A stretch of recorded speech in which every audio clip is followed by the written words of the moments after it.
it felt like a little bit like almost like a chess match in the first two periods. Not a lot of penalties called, and just felt like the two teams were kind of feeling each other out, even though you guys have so much familiarity. How did you see that? Yeah, very similar to that. Honestly, liked our start. Felt like for the most part, top to bottom, forwards, D, goalie, were ready to play. And again, there's two teams on the ice. They're a good team as well. And a little bit of feeling out and just not a lot going either way offensively there, but chances both ways. So that's how I saw it.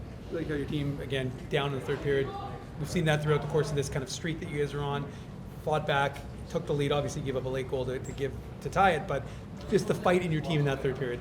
Yeah, really liked it. The confidence that ultimately, down one, we were getting chances last game, getting chances again this game, and we can play with anyone and create chances against anybody. So, really good to see that belief and them really sticking with it, and happy to see them get rewarded.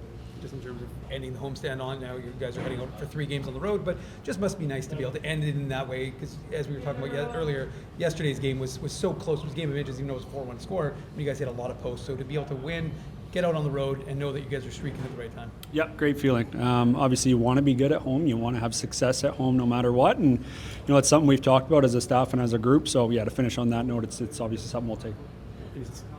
Seems like special teams kind of played a big part of the second period there. What can you say about what you saw going on the power play, then on the penalty kill?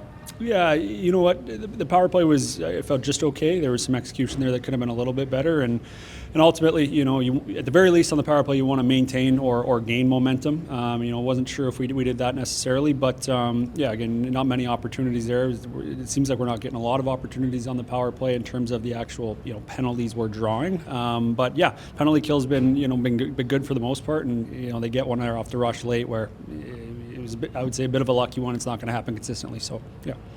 And then just in terms of battling back, your team going into the third period down 2-1 and then goes up 3-2. What do you like about that pushback that you guys had in the third period? Yeah, just the poise, and honestly, what happened on the ice, but you could hear it on the bench, and just the confidence, the resilience that the group had. That's what's exciting for sure, is knowing that the group does believe that they can play even if they're down, and not just play but come back and win. And then you talk about your play. Isaac Poulter makes his debut for the Moose this season. What can you say about his play tonight?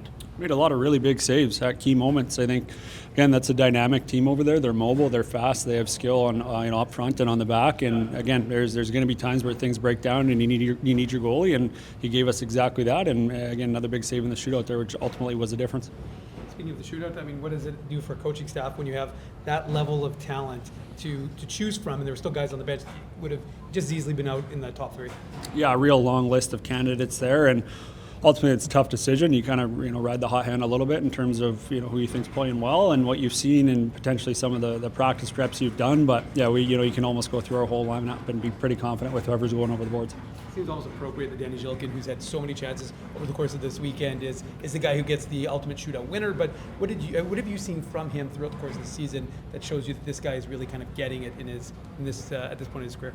Yeah, that'd be a long answer. Honestly, he's looking confident with the puck. He's looking confident with the puck. He's very engaged physically. He's going to hard areas with the puck, without the puck, and I'm sure since he's been here, his open ice speed, his ability to make plays is evident for sure. But the growth he's shown in terms of playing tough matchups, taking key faceoffs, being sound defensively, and all those things that maybe don't get as noticed as much on the score sheet, are really contributing to the offensive success he is having, because it usually starts without the puck.